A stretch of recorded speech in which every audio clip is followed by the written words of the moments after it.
Hello, everyone, and welcome to another edition of Inside Guns with your host, me, the Yankee Marshal. Today, I want to address all the people that are asking me my opinion of a very specific event, a cop interaction with a suspect, where it appears the cop shot the suspect in the back of the head. I think one thing a lot of people know about me out there is that I am not a fan of our jackbooted friends in blue. I do not usually give them a pass. I call them out when I think they need being called out.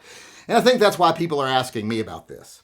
I think another thing we can all agree on is that it's never all right to shoot somebody in the back, or the back of the head especially. That's execution style. I think we can all agree on that. Although if we do agree on that, I think we're totally wrong. I do believe that it's often okay to shoot someone in the back. In fact, that's the way I'd actually prefer to confront someone in a very dangerous situation. If I had to stop a bad guy, I'd rather have the option of stopping him from behind. I have no problems taking a guy from behind, trust me. I've said that before in videos many times. I even made a video about how it is okay under certain circumstances to shoot someone from behind.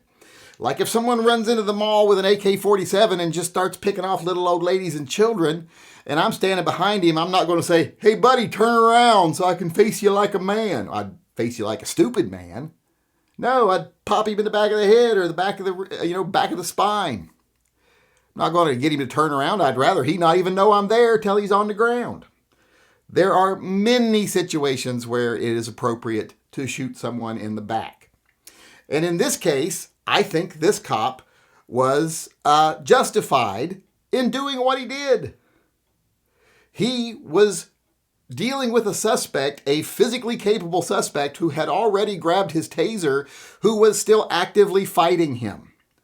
Let's actually look at the situation here, and I'll explain to you why I think he's totally justified. In this case, the cop is right. The gentleman he stopped was stopped because the plates didn't match his car. Could be a stolen car, could be stolen plates, but there's probably some criminal activity here. Plates don't ever accidentally get on the wrong car. So he knows the guy has likely committed a crime here. So he stops him. He's got just reason to stop him.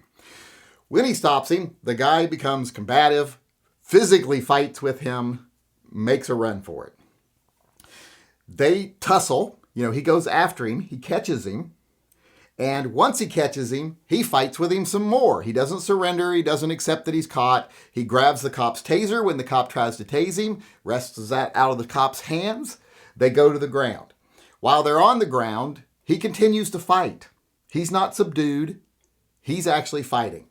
At this point, this cop is dealing with a suspect who was committing a crime, who now he has reason to believe has probably committed lots of other crimes, because he is clearly not willing to be taken in. This isn't a matter of him being afraid the cop's going to do something to him.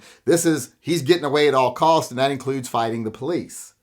At this point, the cop has every right to assume this is a dangerous person. And if this person could kill me, he would to get away. For all you know, he's killed before. Someone who runs from the police and fights with the police is likely a criminal. I know that running is one thing. If you see the police and you run and they stop you and say, "Well, you wouldn't have run if you haven't done anything," that's not true, because some people just panic and run. But physically fighting to avoid an arrest after you've been stopped, that's a sign that this is a bad guy. And this cop right now is fighting for his life with this guy. Now, a lot of people are saying, "Yeah, but he had him on the ground. He was on his back. There was no reason for him to pull his gun." Wrong. He did not have control of this guy. If you watch the video, and I suggest you go watch the video, the cop is on his back. The guy's already pulled his taser away from him, and the guy is standing up with the cop on his back. All he'd had to do was fall backwards, and then he'd have the advantage. So if that cop had let him get to his feet, there's a very good chance that the taser would have been used on the cop, and then maybe his gun, or just the guy would have got his gun, or kicked him in the face, or any other thing to disable him and then could possibly kill him. That police officer does not have to accept that from someone he stopped lawfully and then put both of their lives in danger. It was the guy who decided to run and fight that put both of their lives in danger. The police officer was not at fault here. He responded to that danger, and he responded to the fact that this guy had multiple chances along the way to give up. Even when he was on the ground and he got the cop on top of him, did he give up? No, he continued to fight. He was not going to be taken in. This cop had every right to assume at this point, it's this guy or me. He had every right to think that. And when the guy started to stand up with him on his back, well, that cop was going to have no leverage, no advantage whatsoever. He's going to be at a disadvantage. That's when he should have fired his gun, and he did. It just so happened the only vantage point he had on the guy was in the back of his head. That's no different than if he'd have shot him from the front, if the guy was coming at him with a club or something and he'd shot him in the chest. That's the place where he could shoot to stop the conflict. And it wasn't his choice to create the conflict. This could have been stopped from the very beginning if the guy hadn't, put the wrong plates on a car, done something shady. Could have been stopped at the point when he got stopped after that by complying.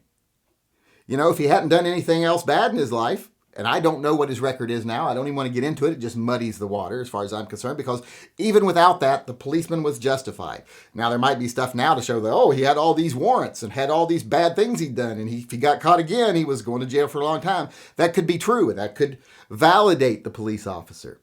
But even if it turns out he did nothing else, the things he did makes it to where the police officer, like I said, was justified. So I don't want to get into that stuff. I just want to deal with what happened on tape. And with what happened on tape, him getting stopped, him fighting, him running, him continuing to fight, refusing to give up. When you're on the ground rolling around with a police officer, you know that's a deadly situation. You give up. If you're not willing to kill the policeman, give up. Because they will be willing to kill you if they have to. And any sane person knows that. So the very fact he wasn't giving up tells me this police officer was justified. He did everything he could to stop the guy without shooting him. The guy did not go along with any of it. Could have been stopped, like I said, if he hadn't have committed the crime. Could have been stopped if he would have complied at the stop. Could have been stopped at any time during the conflict if he would have laid prone and said, I surrender, I surrender.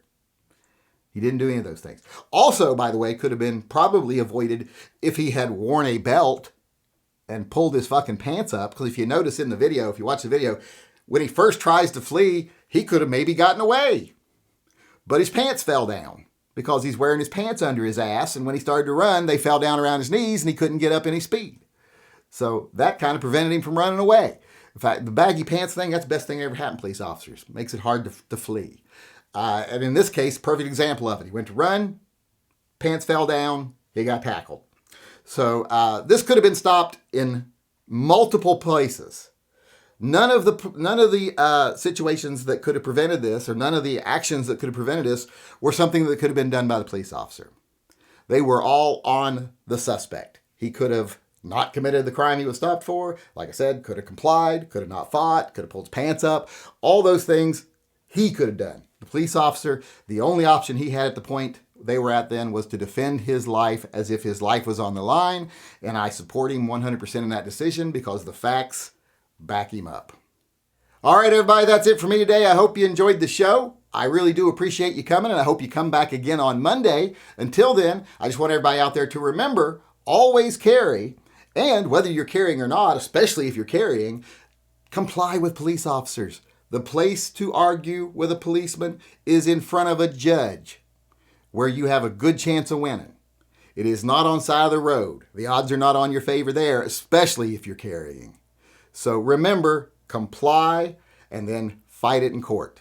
If you're in the right, let the court decide. Don't let the police officer decide on the side of the road.